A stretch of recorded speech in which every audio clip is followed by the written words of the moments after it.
start, and then I'll sneak out and get your book and make the Oh, changes while we're at afterwards. ceremonials. Yes. Lovely. Thank you. Okay. Aren't we having fun here? And hooray for technology. So sorry, our apologies. We're only 7 minutes late, and so council persons, I know you join me in apologizing for something we can't control.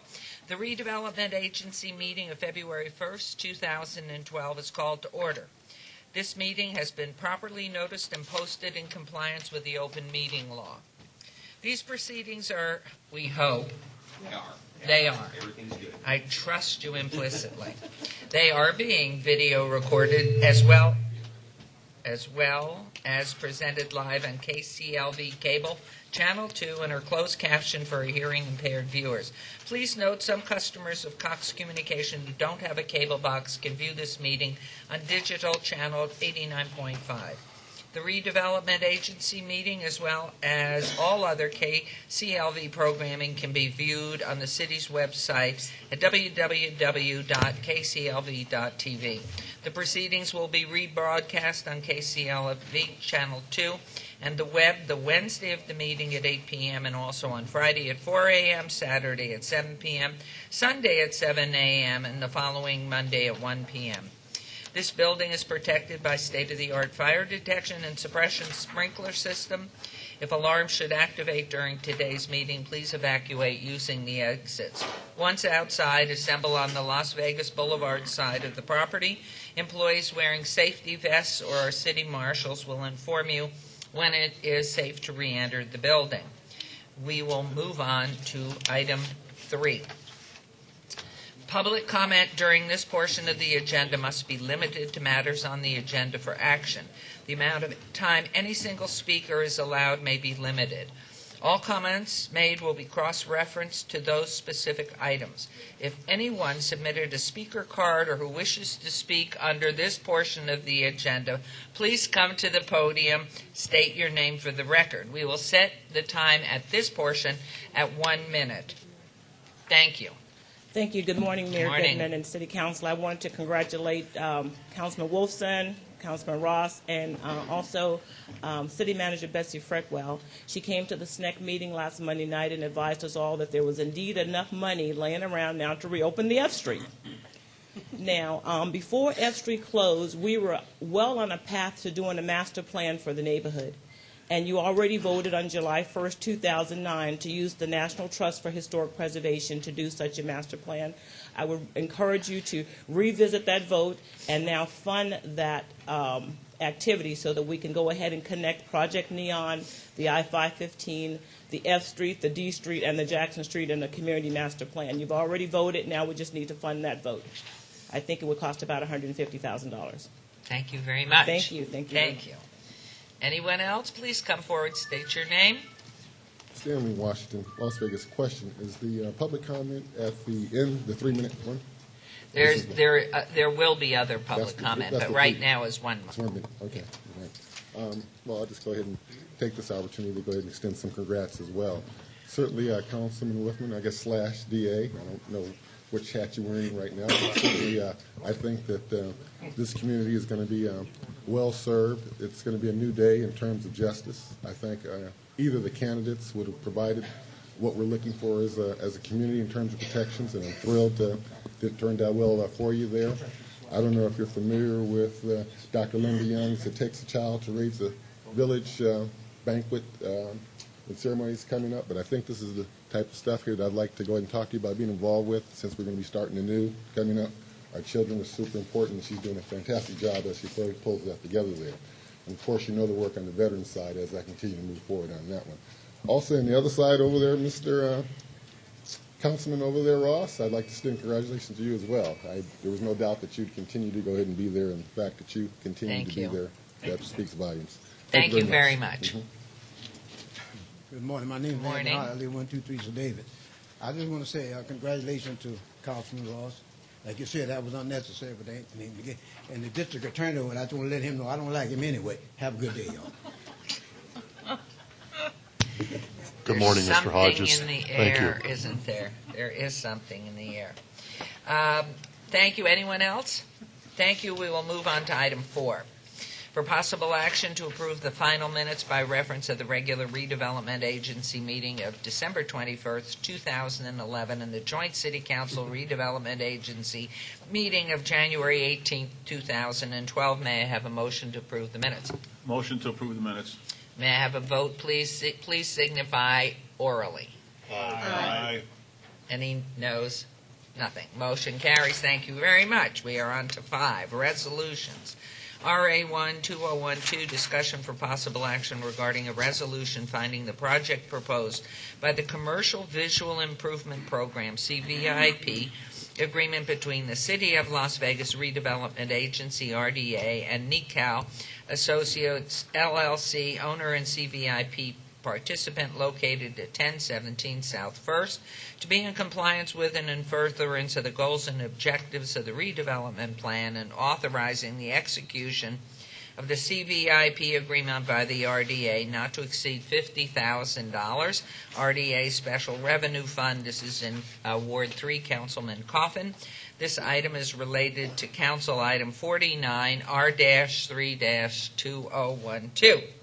Mr. Arndt, good morning. Good morning, Mayor, members of council. For the record, Bill Arndt, Director, Economic and Urban Development. This item before you is, again, a small business that we're assisting through the Redevelopment Agency's Commercial Visual Improvement Program. It's upside down, or maybe I am. Or VIP program. We have a picture on the overhead which shows the space. The space is located. I'm so sorry. It's the picture that's upside down. There you go.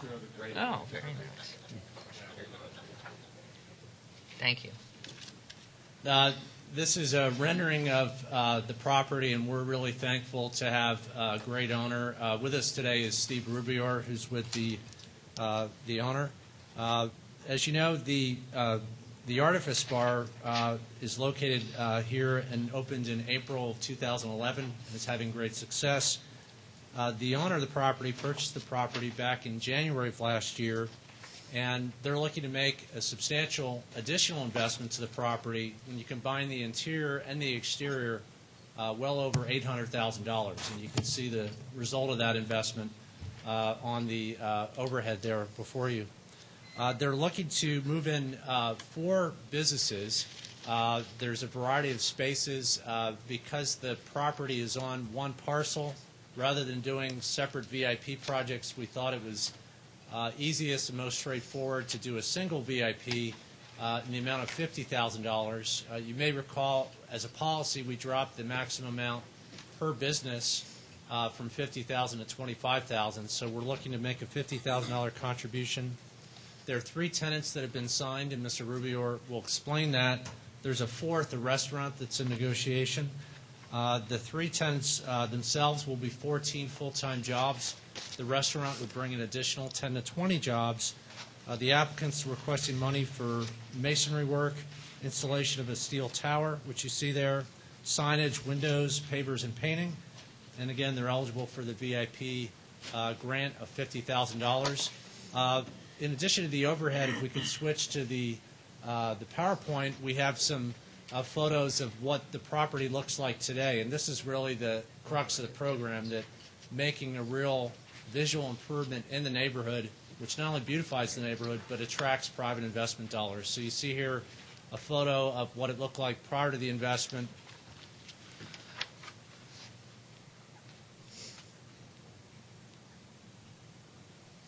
And then you see the rendering after, and this rendering I don't think does it justice. I think the rendering that was on the overhead is much more complimentary of what the resulting project is going to look like. So with that, I'll turn it over to Mr. Rubio. Mayor, Councilman, Steve Rubio, NECAL Associates, good morning. What we're doing here is we're basically remodeling and repurposing 3 industrial buildings into retail, professional, and gallery spaces. As Mr. Arndt has said, we do have 3 tenants that have signed. We have a nonprofit performing arts theater group that will be taking approximately 3,000 square feet. We do have a restaurant bistro that is 90% there. We have the Moonridge Group, which is a consulting firm for nonprofits. We have a construction company as well as a full-service salon. The improvements that we'll be making not only are for the exterior, but we'll also be improving the pedestrian walkway along the east portion of the building as well as the south. A few other things just to touch on real quick.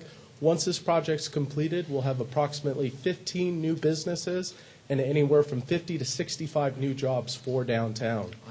Wonderful. Great. We respectfully ask for your approval, and if you have any questions, I can answer them. Is there a timeline to construction, please? We are about 90% completed on the interior improvements. We are ready to go on our exterior improvements as well. We look to start turning over spaces to our tenants in the next 30 to 45 days. Wonderful. Thank you very much. Councilman Coffin? Thank you, Your Honor. I don't know if any others have any comments on this. I think I can speak for all of us, though, if one can say that a lot is going on that doesn't meet the eye behind that veneer, and quite soon it's going to pop out and look very, very nice. A great addition to our downtown. So I move for approval of this item. There's a motion. Again, please vote by voice. Aye. Any opposed? Congratulations. Thank Motion you. carries. We're thrilled with this.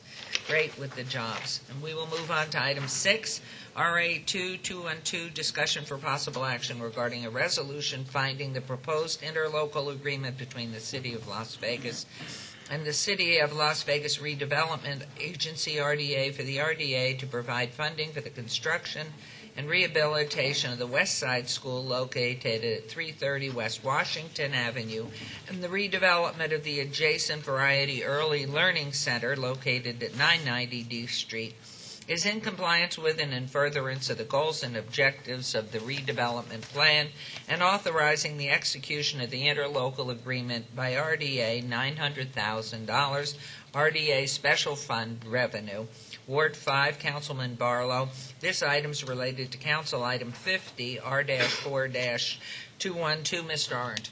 Thank you. This item is really a procedural item that you and the rest of the council at a prior budget meeting approved this funding appropriation. So this is not a new funding appropriation for a new project. It's an existing project that's under development in the community. And so we needed a funding agreement to memorialize the investment that the Redevelopment Agency is making in a city project. This building is owned by the city, and it's under development, and the city planning department is serving as project manager, and then we're working very closely with the ward councilman, Councilman Barlow, on the project. So this is simply to memorialize the investment from the Redevelopment Agency to the city. Staff recommends approval. Thank you very much. Any questions from council, please? Councilman Barlow. Good morning, Mayor. Good morning. I first and foremost want to thank the City of Las Vegas staff and all of the community members who have participated in the revitalization and the redevelopment of the West Side School, as well as the proposed development for the Variety Early Childhood child care facility. This entire area right around D Street in Washington, we're looking to revitalize and redevelop and to ensure that this is a starting point to really create nice development flowing into the inner city, specifically in West Las Vegas. I know the next item we'll be talking about the streetscapes down D Street, but I do just want to continue to keep in the forefront of everyone's mind how important this development is to the revitalization of the West Las Vegas community. And I just really want to thank the mayor and council for their support. And also at, I believe it should be, Betsy, you can help me with this as far as the renderings for the school. I know KME has been working very diligently to roll that out in a number of community meetings that we've had during 2011, and at some point I would like to have those renderings and an update brought before the council so that the council can actually see all of the work that has gone in from the community through the neighborhood meetings so that they can actually see the overall vision, what's to take place at this corner of D Street in Washington. I'd be happy to put that on a future agenda. Okay, I appreciate that. So with that being said, I would like to move to follow staff's recommendation subject to all conditions of this item. Thank you very much. So there's a motion, again orally. Please vote your approval or not. Aye. Any abstain or disagree? Motion carries. Thank you very much. We'll Mayor, move. could I just ask a question, please? Certainly, Question. Councilwoman. When we Carney. say, and this is a very cursory question, but when we say RDA Special Revenue Fund, we mean the RDA funds that we usually are referring to. It's not some special from the major funds. Correct. That's just the name that it sits on our financial Okay. statements. It's our So- redevelopment tax increment revenue, Okay. the same redevelopment dollars that That are we used. look at for every project. Thank you very much. Thank you. We will move on to item 7, please. RA 3-2012, discussion for possible action regarding a resolution finding the proposed interlocal agreement between the City of Las Vegas and the City of the Las Vegas Redevelopment Agency, RDA, for the RDA to provide funding for D Street infrastructure improvements bounded by Washington and Owens Avenues, which is in compliance with and in furtherance of the goals and objectives of the redevelopment plan, authorizing the execution of the interlocal agreement by the RDA, $600,000 RDA Special Fund. Ward 5, Councilman Barlow, note this item is the one that is related to item 51, R5-2012. Mr. Arndt. Thank you, Mayor. This item is similar to the previous item where we're making an investment in a city project. This project is being managed by the Public Works Department. It's for a set of improvements on D Street to beautify the neighborhood, which we will believe will enhance the neighborhood and attract new residential as well as commercial development. It is, again, being managed by the Public Works Department, and we, as a city and through a prior city council item and a budget meeting, had approved the funding appropriation. So this is not a new appropriation. It is simply the funding agreement recognizing the investment by the redevelopment agency to the city for the project. Staff recommends approval. Thank you. Any questions for Mr. Arndt? Hearing none, Councilman Barlow. Yes, Mayor, thank you. And once again, I want to thank the city staff and specifically Jorge Cervantes and his entire public works staff for working with me on this to bring a landscape plan down D Street from Washington to Owens that I believe the community will be very excited to see once this construction is complete. Just as we brought the beautification down Martin Luther King, we're looking to basically capture a lot of the main corridor streets throughout the West Las Vegas community to really enhance the beauty of this community and by way of streetscape and landscape, widening the sidewalks, providing medians where needed, upgrading the lighting package. I believe that this is once again the start of an overall master plan as we basically move into the interior of this community. And also, I believe that it's important that we do projects like this because what it does is it provides private development an opportunity to actually see that there's an investment being made in the inner city, and they will start to come in and also turn a lot of the properties that they own or start to purchase properties in order to bring a lot of the amenities that are currently missing in this community back into the community for the residents that live here. And more development will start to come as we move forward with just simple infrastructure projects such as the beautification and landscaping projects such as this item is before us today. So with that, I will move once again to follow staff's recommendation of approval subject to all conditions of this item. Thank you. There's a motion. Will you all please vote by voice? Aye. All opposed? None. Motion carries. Thank you very much. We'll move on to item 8. Mary, could I ask one Yes, additional certainly, question here? Councilwoman. On the on page 2 of the description here, when you're talking about the center median, and then you're also talking about street lights, when you talk about street lights, are those on the sidewalk? Or are you talking about lights that are going to be in the middle of the median? The upward lights that make it more beautiful?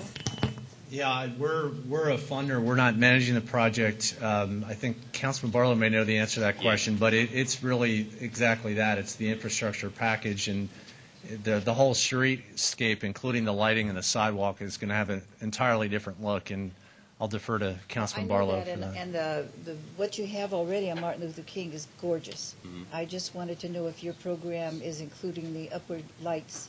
Yes, if you look at the whole street, the sidewalks will be replaced, landscaping will come through this corridor, and all of the street poles and street lights will be upgraded. Actually, being that the historical West Side School has made it to the state as well as the National Historical Registration, we have a street lighting package with, just as we have in front of the Mob Museum, as far as I believe they call them pine cone lights, to resemble the historical nature of the community.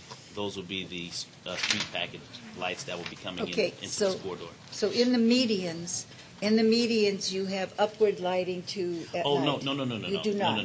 No. I see Because what you're you saying. do The that have ground it on lighting. Martin Luther King. On Martin Luther King, we have the ground lighting basically reflecting up on the trees. Right, But right. we're just talking about the Street street lights poles. for safety and for ambience. Correct. Okay. And also, Betsy, I'm sorry.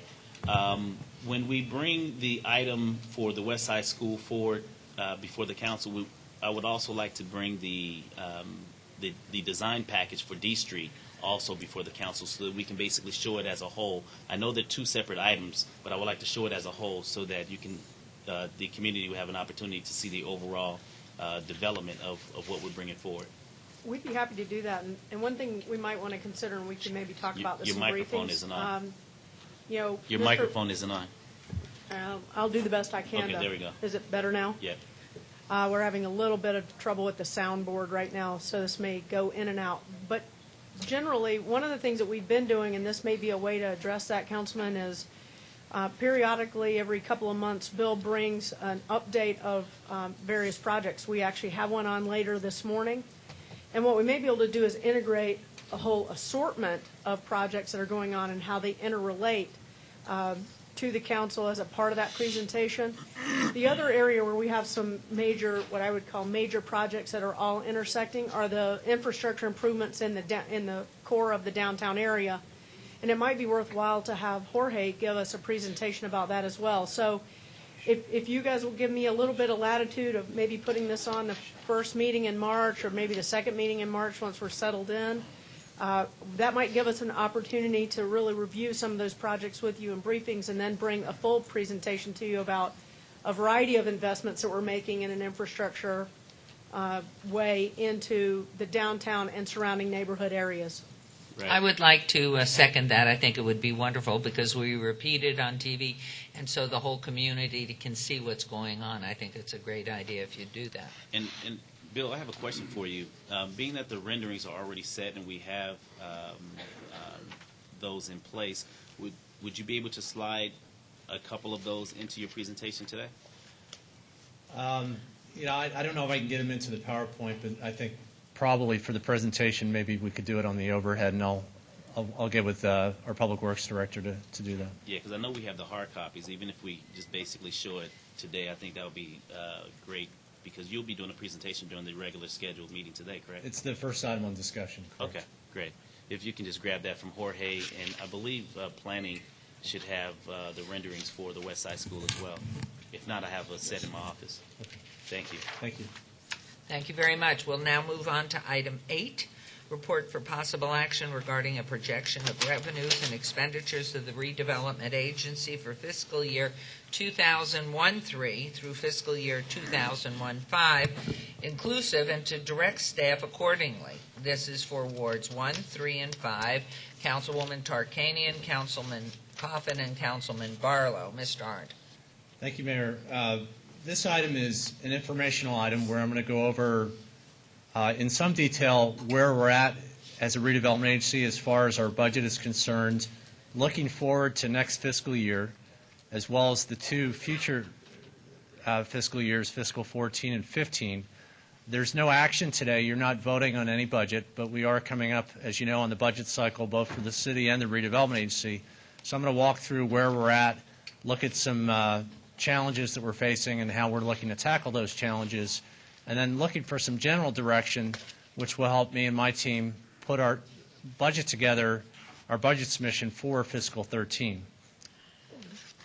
So today I'm going to look at the goals that we're looking to accomplish using redevelopment funds again, the budget picture, where we've been, where we're at, the challenges, and then where we need to head, what direction do we need to take, and look at some of those proposed budget solutions. Our redevelopment program really has evolved to where I think we really have a dual bottom line. It's not just getting new projects on the tax rolls and beautifying the area, but it's a dual bottom line in the sense that we're not only looking for new private investment, we're also looking for new jobs. And so that's been a big thrust of our redevelopment agency programs, and it's trying to meet economic development goals. Prior to 2006, the city historically funded redevelopment using general fund dollars. We weaned the program and the economic development. Prior to 2006, we did economic development using general fund dollars, but we were trying to wean economic development off of the general fund and looking to get it supported with redevelopment funds, and we were very successful with that.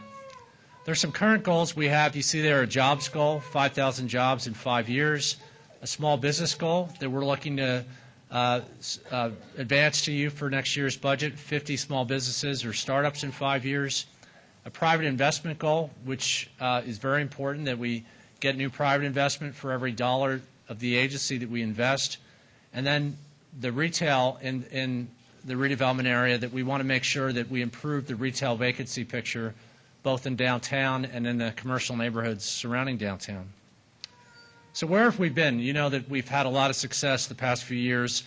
This is simply a chart showing the fruits of that labor and that success, where revenue starting in 2006, our redevelopment tax increment revenue in 06 was close to $11.5 million, and in fiscal year 2010 we finished over $28 million. So you can see there a dramatic increase over that 5-year period, and that line is just simply a trend line which shows that we were on a fairly aggressive timeline because we had a lot of new projects, as you know, that were coming on the tax rolls. So where are we at now? Of course, we've had something that's happened that no one could have predicted. Every private real estate company in the country is having to deal with this, the issue of the market correction and the recession, and we're seeing that too. We've seen commercial values drop, and you see their revenue dropping in 11 and down then to our current fiscal year, fiscal 12, where we're under $14 million in revenue, less than half of what we were simply 2 fiscal years ago. You'll note that this drop maybe happened a little bit later than you might have expected, and that's for a couple reasons. One is we saw the correction in the residential market happen before the commercial.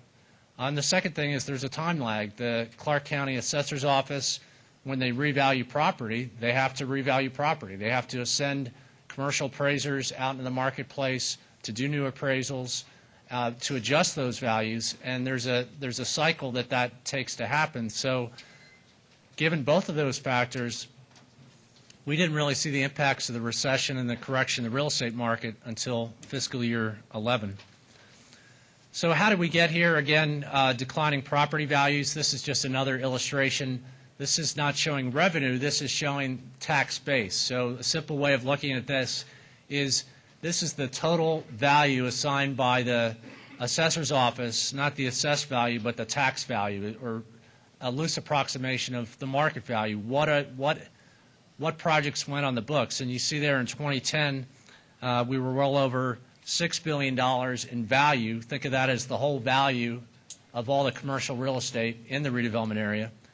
And then you see there in fiscal 12 where it's under, or right at about $3 billion, and we don't benefit from that whole bar, and that's why you see the two colors. Hopefully the colors show the darker green is what we benefit from. That's the valuation of the tax increment, or in other words, the new development or the appreciation from the prior development of all those commercial properties that happened since we started the redevelopment agency in the redevelopment area back in 1986. So you see there that dotted line, baseline. Prior to 1986, that's what the tax base looked, and you can see how small that was relative to the increment we generated and the new development we generated up to 2010. even with that correction, we've still about doubled the tax base. So we've had a big impact on this area. Mr. Arndt, Yes. Mayor, through you. Yes, please. Just for clarification, the darker green bar only represents the commercial tax value, not the residential mix. It's any properties within the redevelopment area. So when I say commercial, that would also include high-rise apartments, high-rise condominiums. So it's every property, as you know. So it is a mixture of. It's a mixture. Yes. Our redevelopment area is predominantly commercial because we don't have single-family neighborhoods, for instance, in there. So we rely on commercial, but you're correct, and thank you for that clarification. So you see the yield there. That dark green in 2012 is about $1.6 billion on the taxable value, and that yields our revenue of just under $14 million.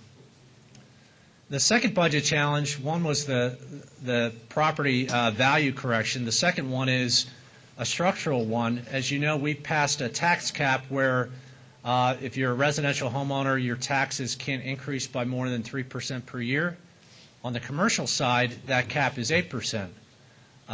That's further compounded by the fact that we're not seeing a lot of new development, but also there is some special treatment for gaming properties where, because of the nature of gaming properties and the income that is generated by gaming properties, they generally, a rule of thumb, they don't go on for the full taxable value or the full construction value of the project. So we don't see kind of a dollar-for-dollar yield for the revenue, and I'll show you an example of that. This is an example of what I think has been a great success for the redevelopment agency. As you know, the plaza has reopened. We restored more than 600 jobs to the community. There's 600 people that are working in those jobs. They're good-paying jobs at the plaza, and they've made a substantial investment in the property. We haven't seen that translate to revenue, at least not yet. You see there the tax bill for last fiscal year and the tax bill for this fiscal year, so the delta is only about $45,000. So it's not a big impact. That we can't discount that that's important for the community because that has a great economic impact. Those 600 employees spend money in the area. They go shopping, they go dining, they buy goods and services, and there's an impact certainly where we're getting benefit for new sales tax, or at least replenished sales tax that might not otherwise have been. But you see there the bottom line as far as the tax revenue coming to the agency, it's not a big help. Still an important project. So what do we do about this? We've outlined some short-term steps as well as some long-term steps. I think the upside here is that your redevelopment agency has been very well managed. We still have very good credit ratings from all the rating agencies. And so short-term steps is we're going to manage through this. We've accumulated a cash balance, and we're using that. We have some land holdings, as you know. An example of that is we sold what we refer to as Bulldog Block, which is the corner of Las Vegas Boulevard and Clark. We sold that to the developer SDA Inc., who's building the new Federal Justice Center. We actually got full value for that project and actually made revenue, netted some revenue from that sale. So that revenue goes directly in to benefit our bottom line. But those are one-time revenue sources. That's not recurring revenue to right the ship, so to speak. And then we're going to pursue grant opportunities as well. The second thing we're looking at, and Councilman Barlow, you asked at a prior board meeting at the agency, does the redevelopment agency have a general fund policy? I'm sorry, does it have a fund balance policy like the general fund? Does the redevelopment agency have a fund balance policy like the general fund? We're working on that, so we're going to show you a budget that if we did have the same policy as the general fund, what cash balance would we want to keep each fiscal year to maintain the health of the agency? This is up for discussion, and this can be part of the discussion throughout the budget process, which runs between now and May of this year. And then finally, a general fund contribution would provide a cushion for possible further revenue declines. So where are we at exactly with the budget? This is a chart that shows all of the rolled up line items of where we're at. You're seeing fiscal 12, those are budgeted, not actual. We collect tax revenue quarterly, so we've predicted to collect the $13.8 million. We have total revenues of 14. were expenses between debt, our program expense like the VIP program, and operating costs. After you net those out, we're running over a $4 million structural deficit. We've had cash to fund that. We also have, you see there, a contingency item, PAC, which is an acronym for the Performing Arts Center. We're getting $4.1 million back, which will mean that at the end of this fiscal year, we'll have a cash balance of nearly $3 million, well over that 10% that we would look to at the general fund side, 10% of the expenditure that we had for the year. Looking at next year, it's a similar picture, but we don't have another contingency coming back, and we depleted some of our cash, so we're using to spend down that $3 million cash balance against an operating loss of $5.5 million. And without some general fund contribution, we'd run in the red. So we need, if you look at that pink bar, that shaded bar, we've slotted in here $2.5 million contribution to have a fund balance of 10%. And then you see in the successive years, fiscal 14 and 15, we have a similar type contribution needed. Now, there are other ways to get that revenue, and I'm going to jump into that in just a moment. You also see some assumptions here at the top of the slide. What will happen with the property taxes? Will values go up? Will values go down? Will we get new development on the tax roll? The existing properties that are on the tax rolls, we simply carried the same assumptions that our Chief Financial Officer, Mark Vincent, is using for the general fund, which are 4.5% drop in 13, flat in 14, and then a 1.5% increase in 15. Mr. Arndt, does your presentation reflect the current law that was passed in the last legislative session as far as the 18% set-aside that has been reduced to the 9% moving forward into, for the next, 3 years? Yeah, that's a good question, Councilman. The simple answer is yes. What changed was the set-aside, we call it set-aside because essentially for every dollar that comes in, the first 18 cents, we set it aside. We don't have it for commercial projects, a project like you approved this morning. That has traditionally been reserved for housing. The policy that the state decided is instead of using it all for housing, put half of it for housing, half of it for education. Correct. But the net impact is still the same. 18% is carved out. So you see that 18% set-aside line item, and it's kind of this simplified accounting of it is basically think of it as reducing the amount of revenue we have available to service debt, to fund operations, and to fund new projects. So what does this mean in the long term? Of course, one thing we could do is we could look at a general fund contribution, but the other thing that we could do is we could look at new projects. And so you see some long-term steps here. One is debt restructuring. We have incurred a sizable amount of debt for some really important projects, the Performing Arts Center, Symphony Park, and others. And we think there's long-term value in those, and we're going to reap the value of that. But when we issued our last major debt piece in 2009, the credit markets were a little bit out of whack. The pricing was high. We're also looking at how can we reduce that annual debt payment. So one idea that we have and something that we're going to be working on with both our finance department as well as our legislative team is can we extend the sunset or the date in which the redevelopment agency ends? Because as it sits today, we sunset or we end in less than 20 years, which would mean if we wanted to restructure our debt, or refinance it, I should say, to lower our debt service payment, we couldn't do 20-year bonds. So simply put, we're trying to extend that sunset, and that will be one of the legislative priorities that we recommend for our legislative team. The more important thing is to continue what we've been doing. We've had a lot of success, as you know, putting a lot of projects on the tax rolls. We heard every dollar counts. We heard a great investment from small businesses today in the Arts District. That yields new money on the tax roll. But we can't forget that these large projects, these catalytic projects, result in an incredibly large amount of dollars on the tax rolls. And just to give you a feel for, instead of getting general funds, what would we need to kind of right the ship and have a balanced budget and end at that 10% fund balance, I did a kind of a formula just to show you a kind of rule of thumb. For every $1 billion in new non-gaming commercial development that we get, we're looking at potentially $4.3 million in new revenue.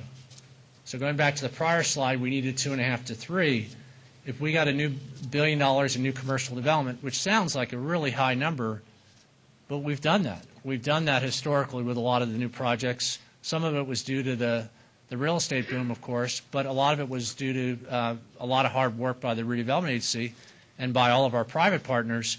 But if we were able to get that, we would have enough revenue and would not need any general fund contribution. So how would we get there? These are just some of our large projects that would start to get us there. You see Forest City, they're looking to do not only finish the City Hall for us, they're looking at a 1 million square foot office project, and that would be conservatively valued at $400 million. A hotel casino at $1 billion.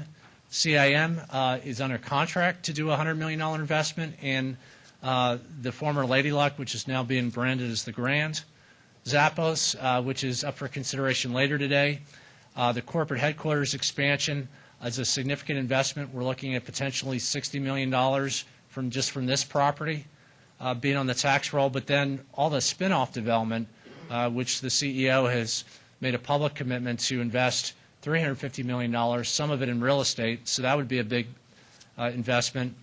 And then Symphony Park, we had an outside consultant, RCG Consulting, show that our planned scope of what we're doing, 10 million square feet, if we hit the full build-out, and we don't know for sure if we will, but if we did, that would yield over $20 million in revenue both to the Redevelopment Agency and to the city.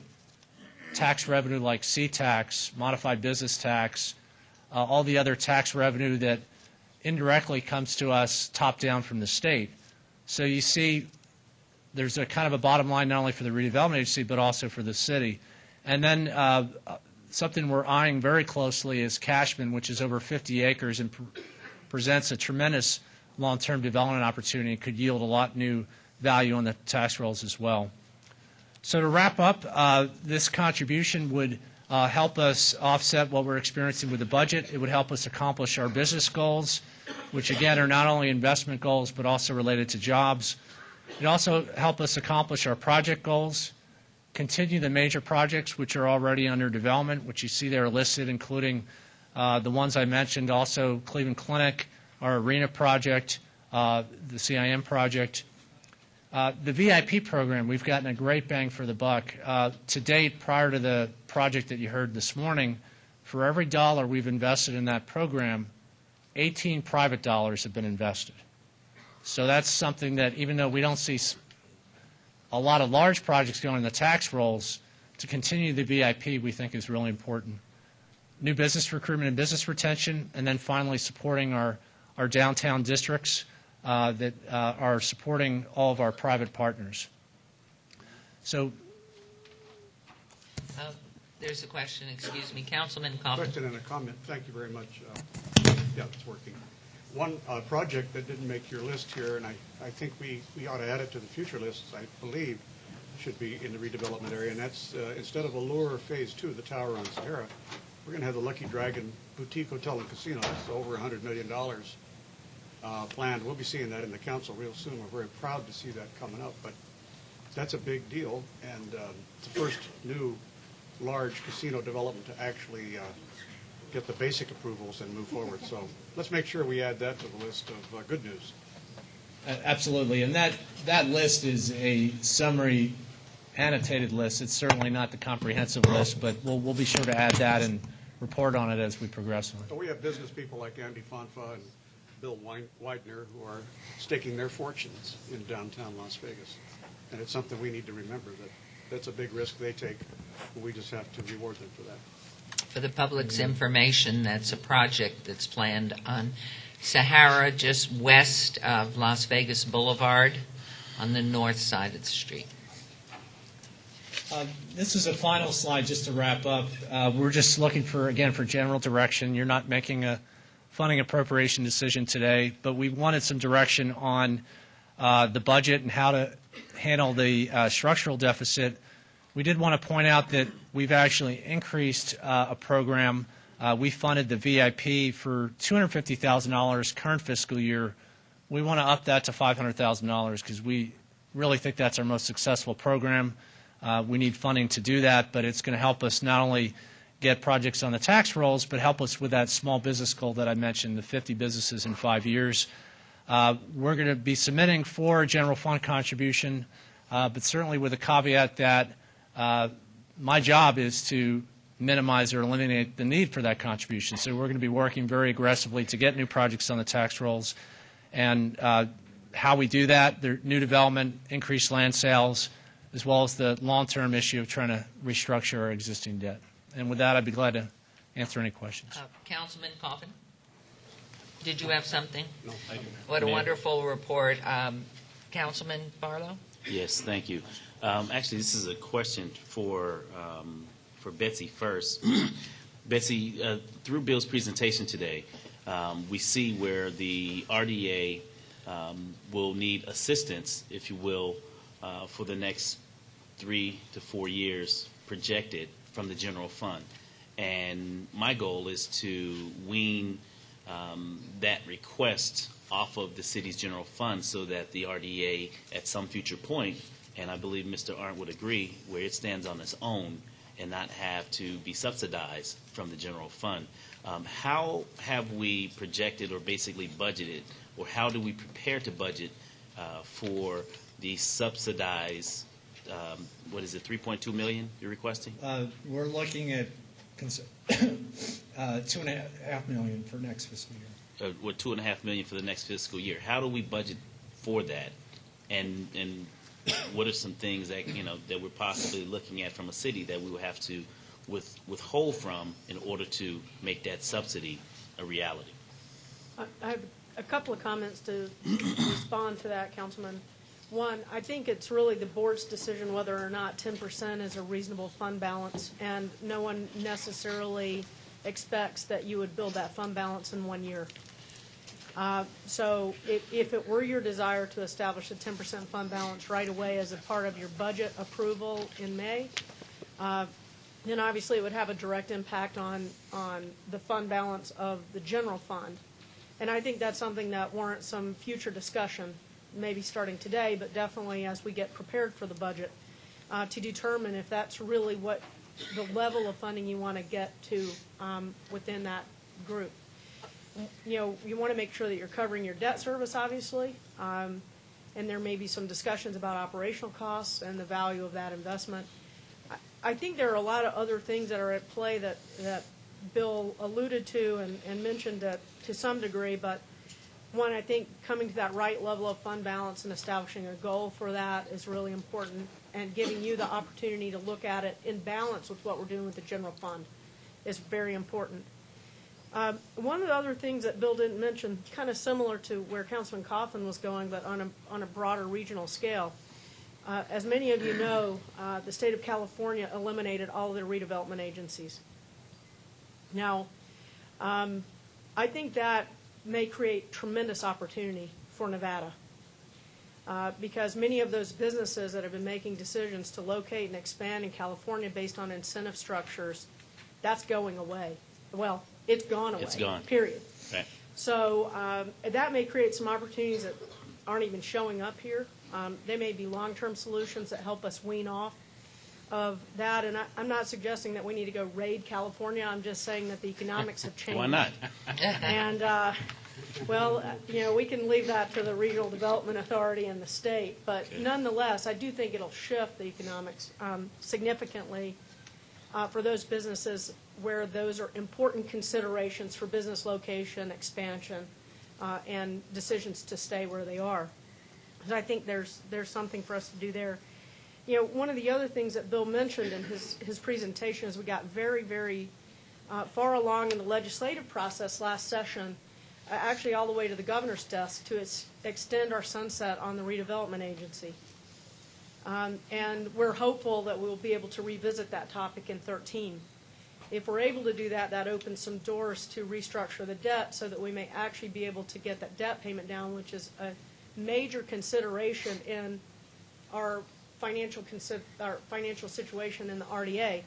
It's not dissimilar to what the Southern Nevada Water Authority asked for. They asked for extended debt windows so that they could refinance, so that they can make sure that our water resource infrastructure was sufficient in light of the economic times.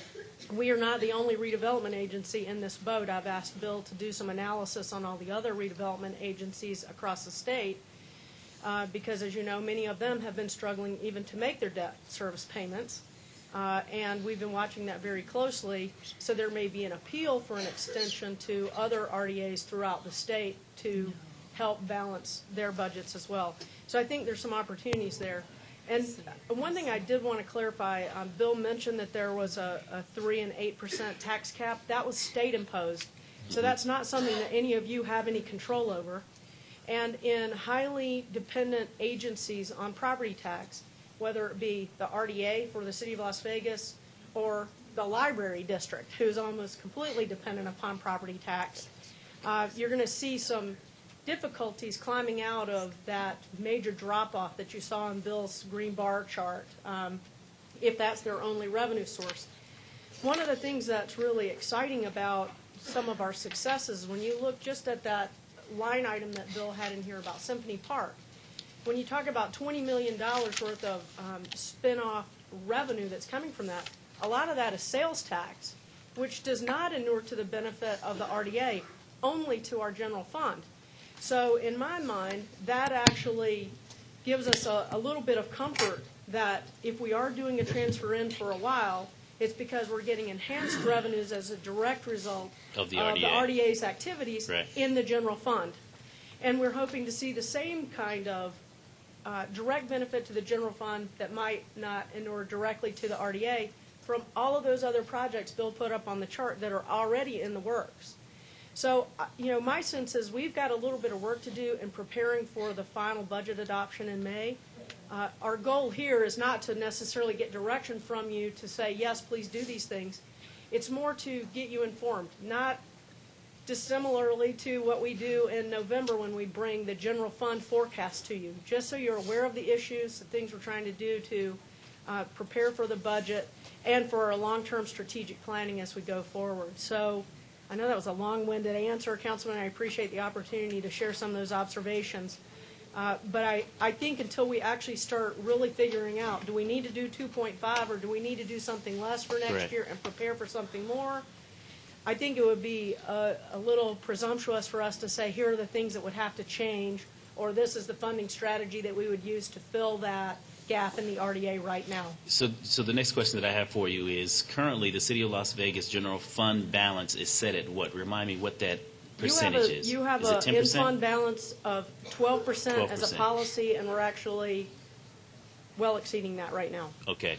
So if, in fact, the City of Las Vegas general fund balance by policy is at 12%, and I know that you're looking for direction from the council as far as what, in fact, we would consider for the RDA, having done the regression analysis, what would you suggest or recommend to this council that will basically fit, and this is to you, Mr. Arndt, that would fit the structure of what you need in order to be sustainable moving forward? Thank you, Councilman. I'll answer that with an observation, and I'm going to ask Mark Vincent, our Chief Financial Officer, to comment also. The reason why we need something reasonably high like the general fund is that we have essentially one revenue source, tax revenue from property taxes from new development. The reason why we maybe not need it as high is that we don't have the working capital needs that the city does. We don't have the entire payroll of the city to fund. We don't have operational issues, maintenance, cleaning parks. We're a capital-intensive agency. We manage our budget to do capital projects.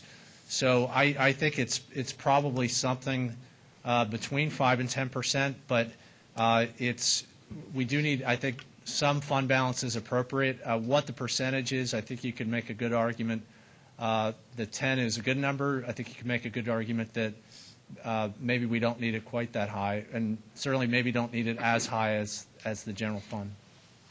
Mr. Vincent. For the record, Mark Vincent, Chief Financial Officer. A couple of observations first before I get into the answer my impression of your question. First of all, the general fund supports a lot of activities in addition to the general fund. It's our main source for covering all of our unfunded liabilities, both infrastructure-type liabilities as well as employee benefit-type liabilities. It also is the source for revenues for capital projects for which there is no other source of revenues. Whereas when you look at the RDA, a good chunk of its budget is going towards capital projects, either in the form of debt service or support for things like the VIP program. So I don't believe, my opinion is, I don't think the RDA needs to have a fund balance as high as the general fund.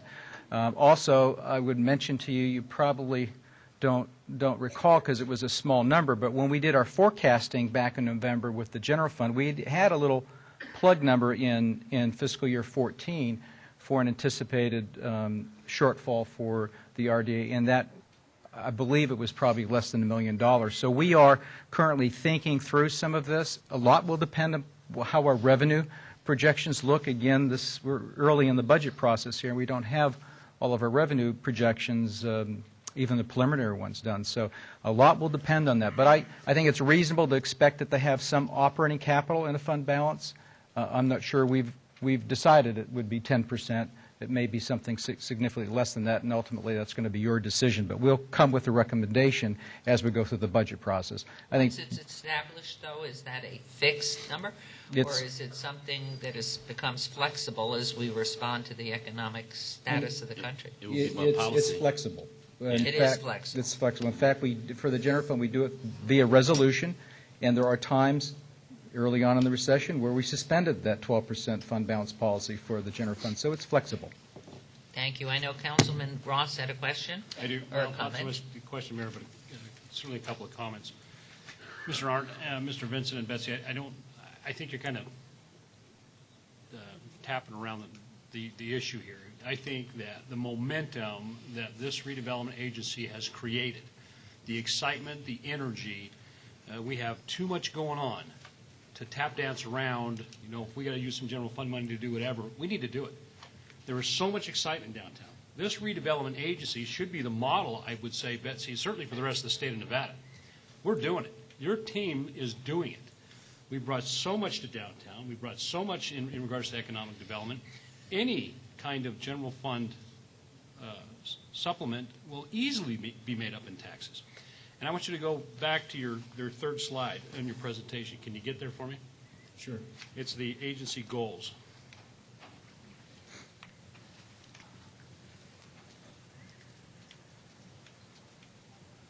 Right there. There it is, right there. Jobs goal. 5,000 in 5 years does not work for me. I'd like to see 5,000 in 2 years, and I think that's what's going to happen. I think you're being very conservative with that number. Small business goal, 50 in 5 years. I think you're going to blow that out of the water in 2 years. I think because of what we've created downtown and the momentum and that energy and that excitement, I think that's going to change everything. And I think that those are very conservative goals, and I think we can easily surpass that, Mr. Arndt. So that's my challenge to you. 5,000 jobs in 2 years, 50 new businesses in 2 years. Go get it.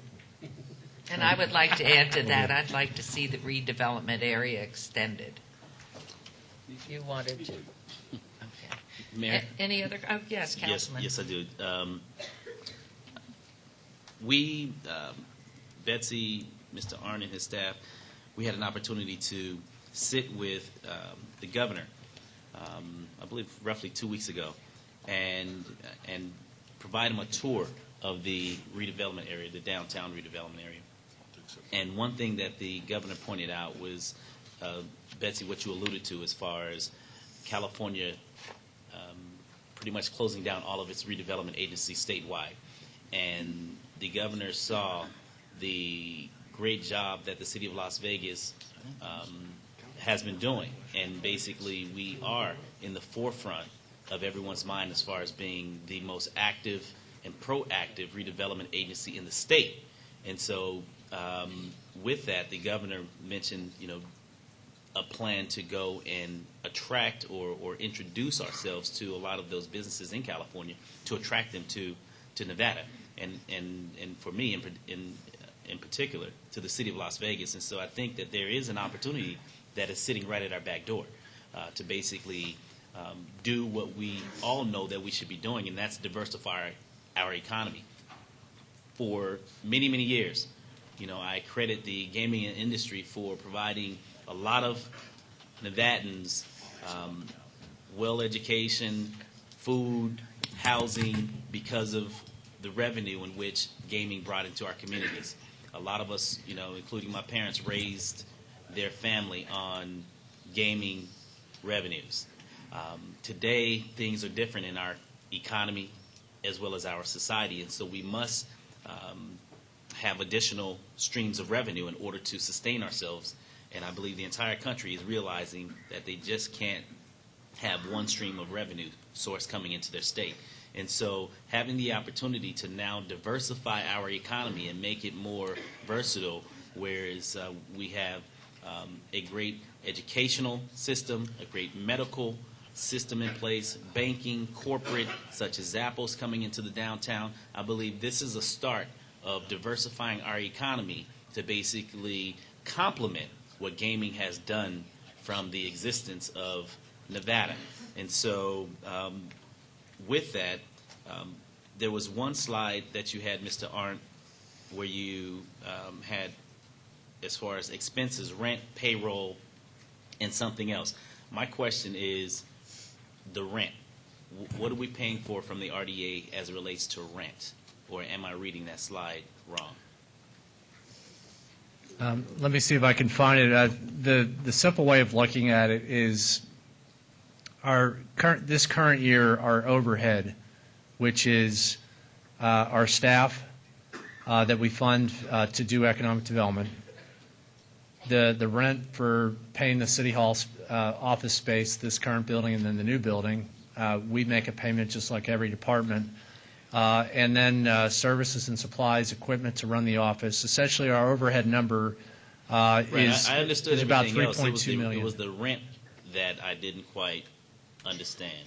Yeah, and I'm not sure where that was shown, but the three major expense components are debt for those large projects that were listed out on the screen, program expense, which is VIP, and then the operating cost, which is the overhead. Perhaps I listed it on another slide. But that's essentially the expense. And one way of looking at it is, to Councilman Ross's point, is a city of our size, how much money should our overhead budget be? We compete with cities like Phoenix, like Salt Lake City, like some cities in California, and we need funding to compete. So, I'm glad Ms. Fretwell mentioned the California situation, because I don't think we need to steal the businesses. The businesses are coming, but as important, all those private dollars from those private-public partnerships, they need a new home.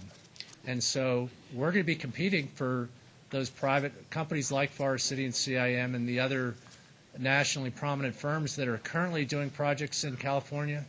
They're going to be leaving, and they're going to be looking for new places to park their capital. And they're going to be looking for incentives to attract them to the communities in which they're looking, or they believe they will have an opportunity to expand. Absolutely. And so it's a double opportunity. It's not just the businesses, it's those private capital dollars that are looking for new homes. So that is incredibly important. It's tough to size the opportunity, but it's a really big one. Mayor Pro Tem has a question for you, or a comment, please. Yes. Hi, Bill. Hi. Just a comment and a couple of questions. I know we're not approving anything today, but I'm definitely going to be concerned about moving general fund money over to the RDA. I know there's a lot of things happening downtown, but we've sliced and diced the general fund budget a lot the last couple, 3 years, and what I'm very concerned about is we start funding the RDA and it impacts services in the city of Las Vegas, public safety, our parks. So I'm glad you said that's a last resort. I don't even know if it's a good resort, but I think they really need to stand on their own. So the two questions I have is, first of all, I believe the Clark County did away with their redevelopment agency. Did they reinstate it, number one? And number two, since we've gone all these years with without a fund balance for the RDA. Why all of a sudden do we need a fund balance? Is that really necessary? Because it sounds like the 8.5 million you're asking over the next 3 years is sort of to set up a fund balance. And during these financial critical times, is when money is really tight, is this the right time to set up an ending fund balance? Maybe it's something that we need to set up in the future. So if you could just speak to those two questions. Sure. County did elect to suspend their agency. They haven't reinstated it. They may have some existing monetary obligations, but essentially they've stopped redevelopment. The second question is a good one, and I think that's something where we're going to have a lot of discussion. We don't, as a matter of policy, you're right, we don't have to have a fund balance. We do have to balance the budget. Next fiscal year, without new revenue, we'd be running in the hole close to $700,000. So we need some revenue to fill the hole, or I would be forced to reduce operations. So that's the bottom line for next year. Do we need a cushion? The size of the cushion, what makes sense? I think the fund balance will be helpful if we look to restructure our debt, because the purchasers of that debt will want to know, do you have enough revenue to cover that debt? So having some fund balance policy, whatever the number, I think will be important. But and then Betsy covered this also, that we don't have to fund it all in 1 year. So we could run a break-even budget next year or close to it. But building up to some fund balance, I think, will be important for the health of the agency. Mayor? Thank you. Councilman, if I may, Councilman Ross had a comment, and then back to you.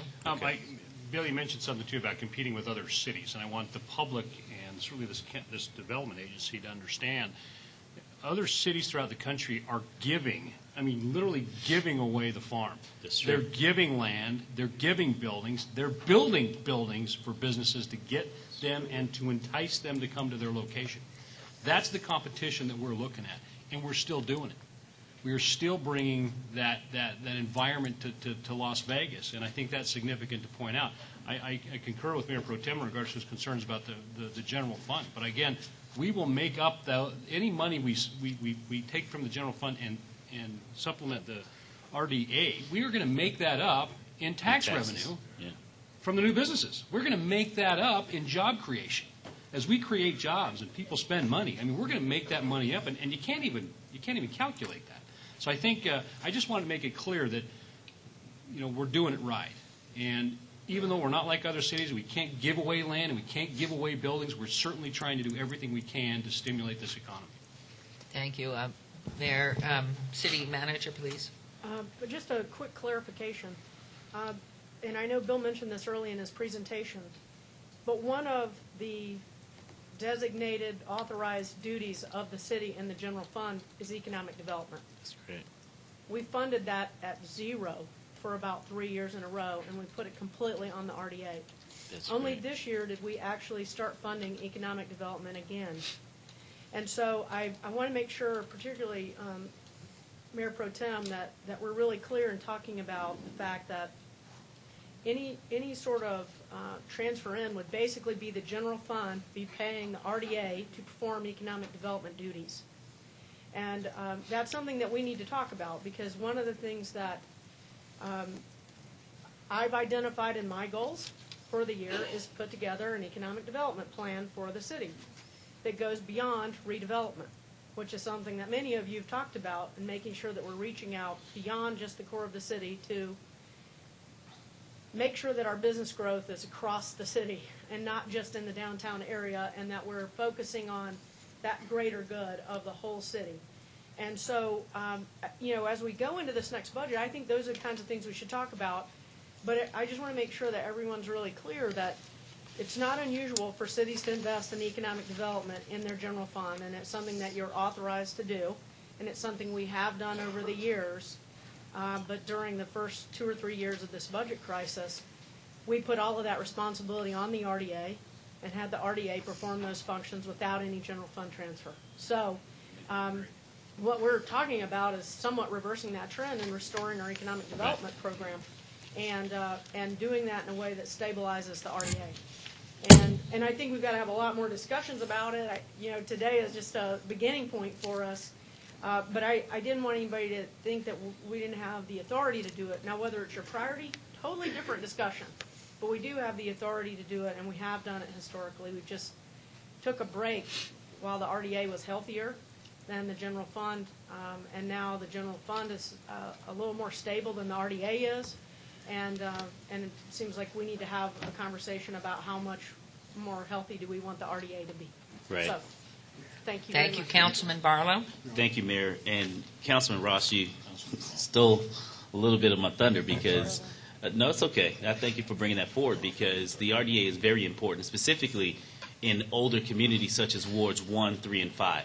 I mean, without the RDA, I will be sitting here twiddling my thumbs and not being able to deliver any projects, any infrastructure to a much-needed community, a community that needs a lot, specifically from an infrastructure standpoint. And so we can't expect for our RDA to go out and make miracles without some level of assistance. And so I want to be clear as far as my comments, as far as wanting the RDA to stand on its own base, is the fact that I want it to be successful and have the ability to basically at some point wean off of the general fund so that those funds that we are subsidizing today would eliminate Councilman Anthony's concern, because that concerns me as well, because those funds that we subsidize for the RDA takes away from other programs and services for the city of Las Vegas and its employees.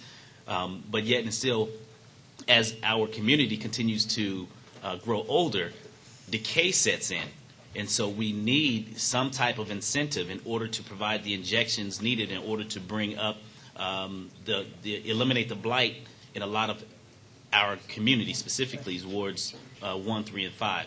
And a lot of the developments that are taking place throughout my ward would not be if it weren't for the taxes that were generated from commercial developments that allotted and allowed for us to do a lot of the infrastructure programs, whether it be the Enterprise Park, the MLK Corridor, bringing a new grocery store into the community, a lot of the road work and beautification plans that we have moving forward. So the RDA serves a very vital role in any community, but specifically in the city of Las Vegas. And so I want it to be successful, and the success that we've shown to the entire state, into the country, I believe that we've done just that. And so we need to do all that we can to keep you in place, but yet and still provide you enough room to be successful, to stand on your own income-generating tax base, where you will no longer need at a future date to be subsidized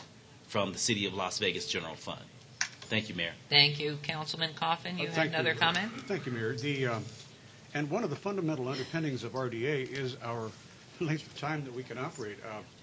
We've got to remember that we have to go back to the legislature, because the legislature did not extend the length of time the RDA is allowed to exist last session. So we have to, get the light under the bushel and take the bushel off so that people can see in the legislature how successful this is. Because it's not easy, and I know the mayor talked about expanding RDA, the area, the acreage of it, I suppose. That's not easy to do because there are contending interests. It immediately makes the schools and the county, and I'm not sure what other taxing districts worry, because they think that if there is going to be growth, well, they're not going to get a piece of it. So they very much will resist unless they are shown that overall revenues would increase for their funds. And I don't blame them for being resistant. I remember when we started it, we had terrible resistance to RDA around the town. And now I'm not even sure if we're in and out of microphones here. I don't know if you can pick me up on that, but in any event, we've got to do a lot more than just talk about it here today. We have to lay the groundwork for going back to the legislature to extend the life of it. I think that was the plan, and that's what you had mentioned, that the legislature, as we go forward, is going to be critical to extending that sunset that we have. Councilwoman Tarkanian? Yes, I just wanted to, now should we press our buttons on? No, they Does it matter? Nope. Okay. I just wanted to make a few comments on some of the comments that have been made. First of all, when you look at the county and they're dropping it, the prime proponent of dropping that was Commissioner Jean Kiliani. And she spoke with me personally about that because I said, I can't understand why you did that when ours has gone so successfully.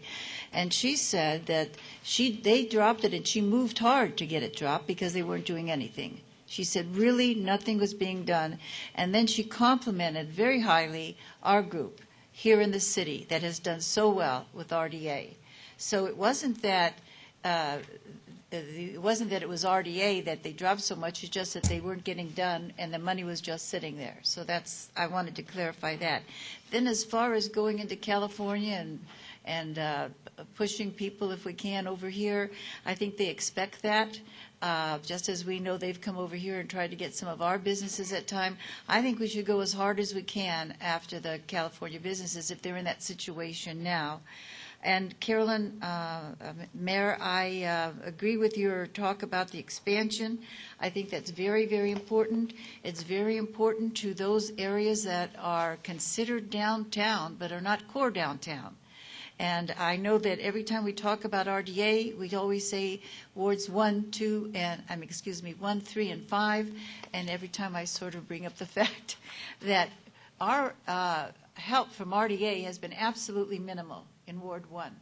Yet we're suffering effects that the city core has suffered, and it's starting to spread. If we can get that RDA in there soon, we can, I think, stop some of that regression that we're having. I think it's very critical. And I agree with Councilman Barlow. We don't want to twiddle our thumbs, and he would be twiddling his thumbs if he hadn't had that. And I'm watching all this magnificent thing going on over there, and I'm saying, and that makes me anxious because I feel that I have a responsibility to get some of that over into our ward too. So again, I push. We're getting very close, I think. Things keep happening that expand the time, but I just push as far as providing general direction to staff that we do move and push as hard as we can so that as soon as we can, we have that RDA in Ward 1. Thank you. Thank you. Any other comments? Well, I'd like to thank you and our staff. What a remarkable job and foresight. And I go back the 12 years to think of the days where the staff and the council were encouraged to be forward-thinking, look at the investment for the future that ultimately the funds would be coming back in. And sometimes you have to take a forward step to make sure that you are looking to attract business, offer incentives, do the best you can, not only in wards 1, 3, and 5, which are surely the most significant as far as the need, but to create incentives so that businesses will want to come in here, bring people who will add to our community lifeblood. And I think it's a very exciting time. It's a great report. We have a lot of work to do, and I certainly encourage our public to contact our various ward council people and give us your input as we go forward with this. And I want to thank you, and I'd like to ask for a motion to accept the report. Motion to accept the report. Please vote. Aye. Aye. Motion carries. Thank you, Mr. Arndt. Thank That was wonderful. We are now moving on to item 9, citizen participation. Public comment during this portion of the agenda must be limited to matters within the jurisdiction of the Redevelopment Agency. No subject may be acted upon by the Redevelopment Agency unless that subject's on the agenda and is scheduled for action.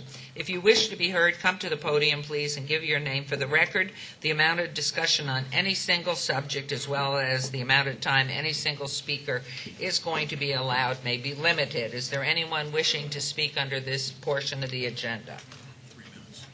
We are limiting comments to 3 minutes. Please, if you would, City Clerk, even though that isn't working. Hello, my name is Rasan Joshua Collins, and I'm a public minister for the Lord Jesus Christ.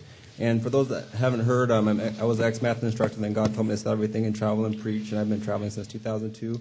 And for those that haven't heard, the message I preach is that I encourage people to obey Jesus, also known as Yeshua the Messiah, and not Satan, and go preach God's word, and remember that sexual sin and greed leads to hell. Be sober, don't curse, smoke, gamble, or lie. I want you in heaven. Love Jesus, not money, and boycott those businesses that destroy others in our world. Help the homeless. Jesus was homeless too. See Luke 9, verse 58. I've been arrested many times for preaching in Las Vegas and for sleeping outside, and many police and judges and city officials are guilty of treason for failing to uphold good morals and public decency laws. under NRS Chapter 201 and for failing to preserve the constitutional rights of all citizens, or many citizens in Las Vegas. And one case you can look at is Pottinger versus the City of Miami, which was 1997, for more information on kind of what's happening here in Las Vegas as far as homeless people's property being destroyed and that type of thing, as well as people getting arrested for sleeping outside. And again, I just encourage people to follow the Lord. And I actually spent about 3 hours yesterday at the City Hall trying to get 2 items on the agenda. I don't know if you got the email about that. Did you guys get that? Or I don't know about the other council people, but I can assure you I've got over 300 I emails figured, and yeah. haven't had a chance. Okay. Well, there are 2 items I want to get on there. One was to create safe zones for the homeless to sleep, and that's what they did in Miami, so they didn't have to keep arresting them over and over. And that was the case of City Miami versus Pottinger. Vice versa, ACLU was involved. It was a class action lawsuit that the homeless were involved with, and they won there. And also the other issue was obscene materials. It's actually illegal under NRS 21243 and the related statutes to have obscene material. And all over the city, this is being proliferated. So Working on that. yeah, I mean, the law is right there for you. I put that in the email too. I left it with the city clerk. And she said she emailed both letters about both those. I'm hoping to get them on the agenda so it can be voted on, because I know if I just come up here and speak, you can't do anything about it. But that's what I'm hoping, is that it gets on the agenda so it can actually be voted on. So maybe later or whenever, is it possible you could let me know what's going on with that? Or I'm trying to get something on the agenda, basically. What do you have to do? I've been told so many different It's things. timely, and if you would stop by the city clerk's office sometime later, then the city clerk could advise you as the timeline, and maybe your emails were in time and maybe they weren't. Yeah, okay. Yeah, I came last week, and last week been trying to get this done. So Thank you. Thanks. Mayor, could I just make Yes. a comment, please? And that is that I know the email pertaining to the homeless did come to at least to my office, and but we've been so busy with other things right now. Yeah. But I was going to talk to Betsy about it, because I don't know if we've had a briefing on where we are, so maybe we could have that. Just bringing us up to date, because I know we've tried hard to help. Thank you. Thank you. We'd be happy to do that, Councilwoman. We've actually been working on a thorough report for you. We've had a team working on that for the last month or two, and Orlando's been leading that charge with Steve Harson and Dr. Lisa Morrison. So as soon as we get that completed, we'll get it on your briefing schedule. So that's your answer, that pertaining to the homeless issue that you brought up, that they are working on that. The report isn't finished yet, and we will have it on the agenda sometime in the near future. Oh, Is that great. correct? So y'all working with the people in Miami? It sounds like she said Orlando. Is that what she was talking about? No. That's, That's a the person? name.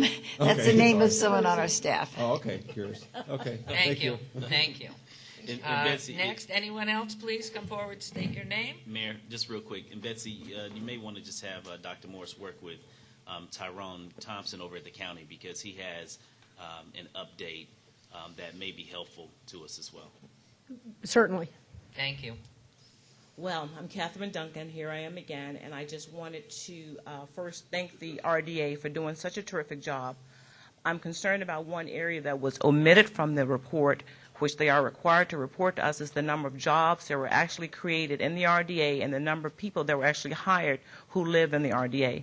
We're deeply concerned that when we do help these developers, that they are actually hiring people who are from Las Vegas and not all of the outsiders. That's number one. And again, I hear the government really striving to do the plan to bring in the development, but we have some barriers to development. I've got at least 10 developers who are looking to come into Las Vegas and establish projects. One of them even promises 10,000 jobs. And the barrier that we have is that we have no master plan for these developments. Councilman Barlow will tell you that we've had at least 2 developers last month who tried to come in with their projects, that the citizens were actually pretty much rejecting those developments because they don't feel like they're in the right spot. So I would encourage you not to try to do this planning effort in a vacuum, but to use the Main Street approach, which allows you to invite in the business community, the churches, the schools, and the residents to work in concert with the government so that we can come up with a community master plan that makes sense for future developments. For example, we have a children's hospital that's looking to locate here, a television fabrication company, inner city light rail development, again, car washes, grocery stores, barbecues. All of these developers are trying to come to Las Vegas, but we have barriers preventing them from locating in areas other than downtown. So we have areas that are already designated RDA areas that we're not really paying enough attention to. And so with that Main Street approach that you've already voted on to do, you just need to fund that, and we can get moving pretty quickly. So, Thank you. I think we do very much depend on our citizens and having meetings and listening, and there is planning from the government on down to develop economic development structure for the entire state, the entire region as well. So, but the Main Street approach is a vehicle that guides us through the process, and once we're certified as a Main Street city, we're eligible for other types of funding through community development financing institutions. So by not using the Main Street approach, we're missing an opportunity for additional funding. Thank you. All right, thank you. Okay.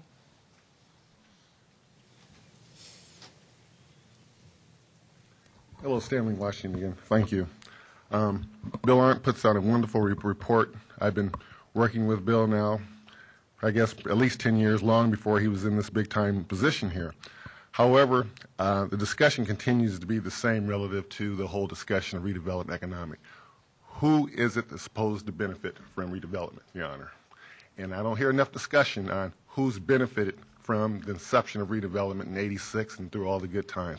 And this is something, Councilman Barlow, that we'll be wanting to go ahead and look at as we compile the statistics and break down all the wonderful projected growth. Who is projected to benefit in this growth? Because as you know, the redevelopment agency came about for particular reasons. There's a reason why it's in 1, 3, and 5.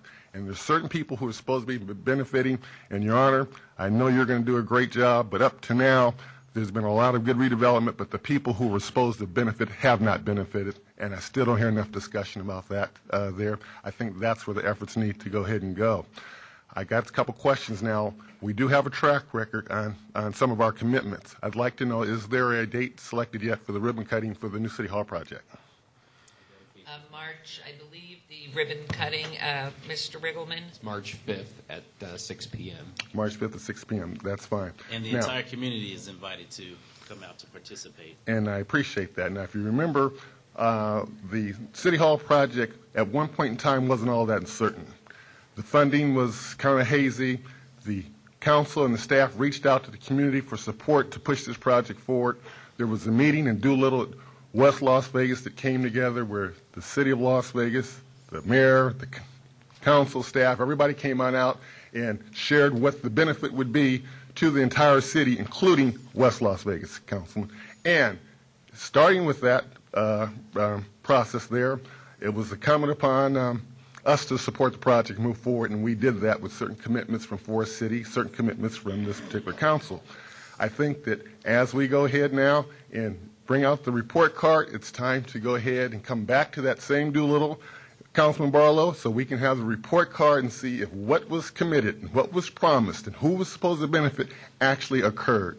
And I know I paid for that meeting out of my own dime that time that we did that. I'm prepared to do it again, but I would think that'd be something that would be incumbent upon you, as you weren't here, Oscar was here, but as we all get back in that same room, Betsy, and talk about where we were at now based on the commitments that were made that evening and what actually happened now that we've seen Forest City come through. Because I've heard that the numbers are reaching 15%, but I'm concerned about the makeup of the 15%, Your Honor. And it's going to be very interesting when Bill and the city comes out and gives that enthusiastic report that's going to make us proud on the numbers, and it's going to make the councilman proud of the numbers that are going to be in those. I'm looking forward to that particular meeting. So if the March 5th is the day for that, I think sometime prior to that, we need to reconvene back over Doolittle where this thing started so we can have that diversity report card.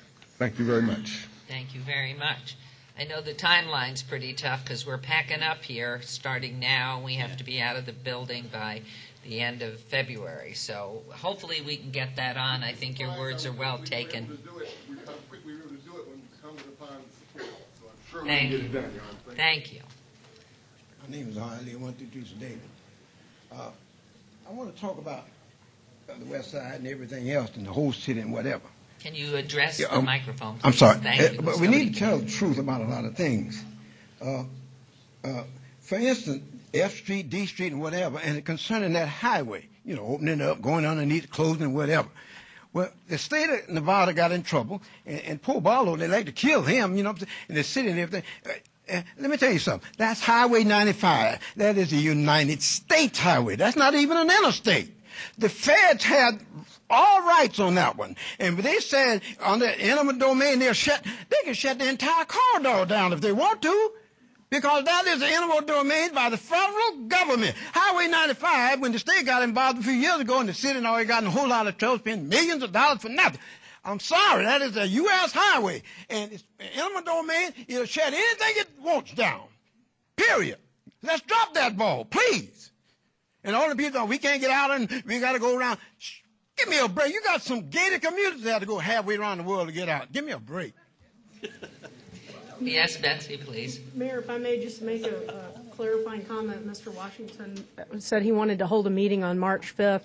Let me just state we can't do a meeting on March 5th over at the Doolittle Community Center because we will be doing the grand opening of City Hall that evening. So I just want to make sure no one in the audience thinks that we're going to be having a meeting at Doolittle on March 5th, okay? I just want to make sure. Right. I think what was said, and please correct me, was that when I asked Mr. Riggleman, he said that we would be having the opening of City Hall on March 5th, the official one. Mr. Washington wished us to have a meeting at Doolittle prior to that date. Thank you, So, correct? And so I just mentioned, because we're packing up, that might not be possible. We certainly would do everything, and we're looking at Councilman Barlow. And, excuse me? It can't happen? No, not before the date. Okay, but we do want to respond, and with some data as well. I do recall how quickly it came together when we were looking to get the thing going on, and at that point in time, it was not a city-initiated meeting. It was a community-initiated meeting, and like many times in the past, it may have to be a community-based meeting again. We will extend our invitations, but, we have to go ahead and be in tandem on this thing here. So I'm offering an opportunity for the councilman to take the lead on it, but if he chooses not to, then the community has to do what it has to do. Absolutely, but I would suggest, too, that for us to be sure that we have the date and Councilman Barlow can find the time with all that is on his plate to get over to City Hall and do what needs to be done. There has to be some give and take. We will get you the information. And prioritizing is a big part of what's going on, and we look to work with the city. Thank you. We have to work together to get it done. Thank you. Yes, sir, please. My name is Steve Burdick. I spoke with Councilman Ross on Monday in regards to SID 1507. I'm a little lost on the agenda. Is this the proper time to surface this? Yes, please, Councilman Ross. Yeah, this is the redevelopment agency. The regular city council meeting will be right after this meeting. So stick around, and anybody that is here for agenda item 44, please stick around because we're just running a little late. Okay. Thank you, Mayor. Thanks, Steve. Thank you. Okay, we will.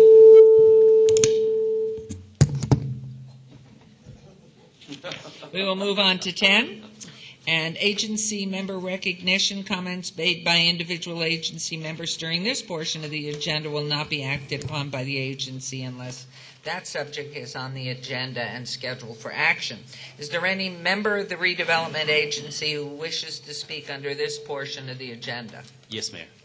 Yes, Councilman. Just real briefly, I would just like to congratulate my colleague Stephen D. Ross for his successful bid in the recall last night. Great job, and welcome back to the council. Thank you, Councilman. Thank you, sir. Thank you. Are there any other comments? Hearing none, this redevelopment agency is adjourned. We will start our city council meeting in 10 minutes. Sorry to have you sit, but 10 minutes. We're still trying to work on our computer problem.